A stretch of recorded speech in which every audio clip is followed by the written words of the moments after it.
Look at James and I.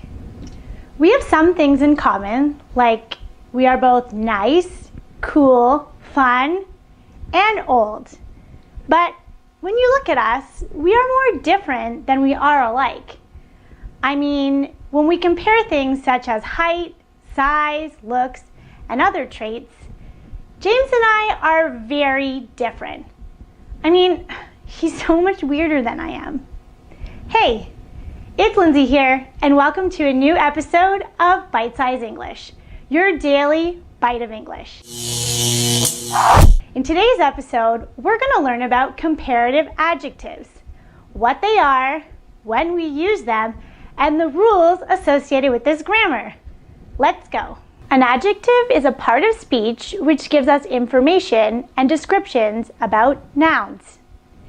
In these sentences, which word is the adjective? Yes, easy, small, and beautiful. These adjectives give us a description of the nouns they're modifying: English, Percy, and Toronto. Notice how the adjective gives extra information about those nouns. They tell us something about them.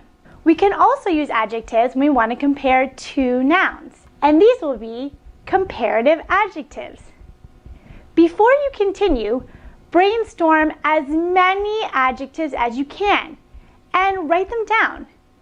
If you need inspiration, go back to the start and write down adjectives that would describe James and I. But be nice. To form comparatives, you need to know what syllables are. Syllables are parts of a word that contain a sound and have a vowel in it. Syllables can be considered the beat of a word. To count syllables, you count the vowel sounds in a word. What are the vowels? A, E, I, O, U, and sometimes Y. Count the syllables of the adjectives in the three previous examples. Remember, you count the vowel sounds, not the number of vowels in the word.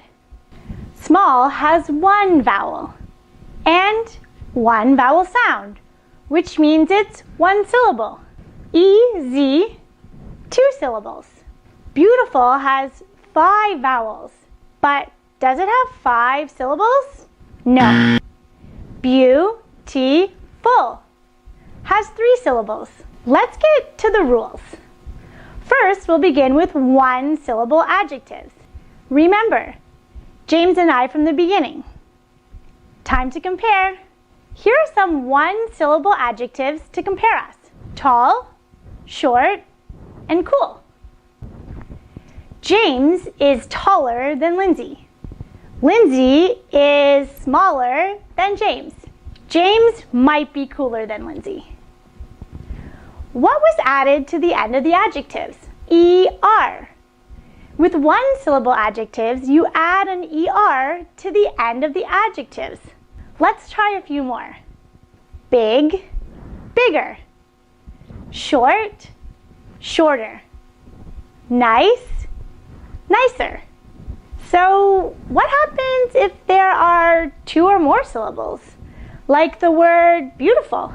You're going to add more or less in front of the adjective, like this. Toronto is less expensive than New York. Chinese is more difficult than English. Notice the adjective stays the same. Can you think of more adjectives with 2 or more syllables? Write them down for practice. Adjectives that end in Y have their own rule. Here are some examples: pretty, happy, easy, and heavy. How many syllables do these adjectives have? They all have 2. But do you think this is right? English is more easy than Chinese? Wrong. Yes, these are 2 syllables, but adjectives ending in Y remove the Y and add IER to the end of the adjectives. Let's try. Pretty, prettier. Happy, happier. Easy, easier. Heavy, heavier. Now, let's go back and correct the example. English is easier than Chinese. There are a couple important irregular comparatives you need to know. Good and bad. These are irregular because they don't follow any of the previous rules. You just have to memorize them. How many syllables are they? That's right, 1. But you would never hear a native speaker say gooder or badder. Those aren't real words. We use better and worse. YouTube is better than Netflix. Winter is worse than summer. Well, that's all we've got for today. A good way to practice comparatives is using topics like 2 cities, 2 seasons, or 2 books and movies, and compare them on your own. Watch the episode again and write down the rules and transform the adjectives that you brainstormed into comparatives. Like always, if you like us, please subscribe to our channel so you don't miss an episode. And hit that like button if you've enjoyed this video and learned something new. We have social media too. Look us up on Facebook, Instagram, and LinkedIn. If you want classes, we have them. For more information, visit the website bitesizeenglish.com. See you next week. Bye.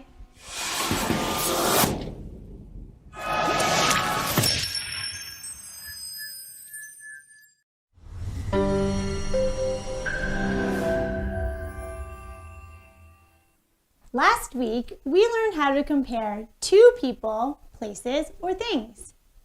Now, look at the 4 of us. We do have similar traits and interests, such as we're all teachers and we love YouTube, but overall, the 4 of us are very, very different. How are you going to compare the 4 of us? Hi there, it's Lindsay again, and welcome to Bite Size English, your daily bite of English. Action, Jane! This cool episode is focusing on more adjectives called superlatives. If you need to learn about comparative adjectives, go back and watch last week's episode as these adjectives are related. It's time to learn. We should start with a review of comparatives because superlatives use the same groups but have their own set of rules, which are kind of similar. Can you remember how we grouped the adjectives? Hint, there were 4 groups. Here they are. 1 syllable, for example, tall. 2 or more syllables, like beautiful. Adjectives ending in Y, easy. And the last group was irregular, good and bad. Comparative forms are used when we are comparing only 2 nouns. But we use superlatives when we want to compare more than 2 nouns, a group, or take the comparison to the highest degree. Look at the 4 of us again. Think of some 1-syllable adjectives that can be used to describe us. Here's my list. Tall, wise, short, and cool. Well, Martin is taller than me. But what about compared to all of us? It's clearly James. He's definitely the tallest, and I'm the shortest. Martin is the coolest, and Dora is the wisest. Check out those sentences in text. What is the rule of forming superlatives for 1-syllable adjectives? Add est to the adjective. Great. And also add the article the before the superlative. Now, 2 or more syllable adjectives. Let's use some different ones from the previous episode. How about comfortable, peaceful, and important? We use the most or the least in front of the adjective, like this. I think yoga is the most peaceful activity. Plane travel is the least comfortable. Exercise and a healthy diet are the most important lifestyle choices. What was the third group again? Oh yeah, adjectives ending in Y. Listen and watch while I read this short text and see if you can catch the rule. Out of these three at BSE, James is the oldest, which means he wakes up the earliest. He's also the silliest and the noisiest. Martin, well, he's the messiest. His books are everywhere. And Dora is the artsiest and the fanciest. She always wears dresses and is a big fan of the arts. Which of the adjectives used originally ended with a Y? Pause the video and write them down. Check your answers. The rule is, when forming the superlative for adjectives ending in Y, remove the Y and add IEST. The irregular adjectives from last episode were good and bad. Their comparative forms are better and worse. Do you know the superlative forms? Good job!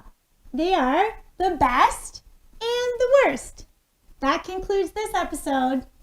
I know English isn't the easiest language, so be sure to subscribe so you don't miss a lesson. Test your skills by using the worksheet related to both comparatives and superlatives on the website. We have some funny content as well as language tips on social media, so check out Insta, Facebook, and LinkedIn. Engage in the posts and stories to show us that you're learning. Have a great week. See you next time on BSE.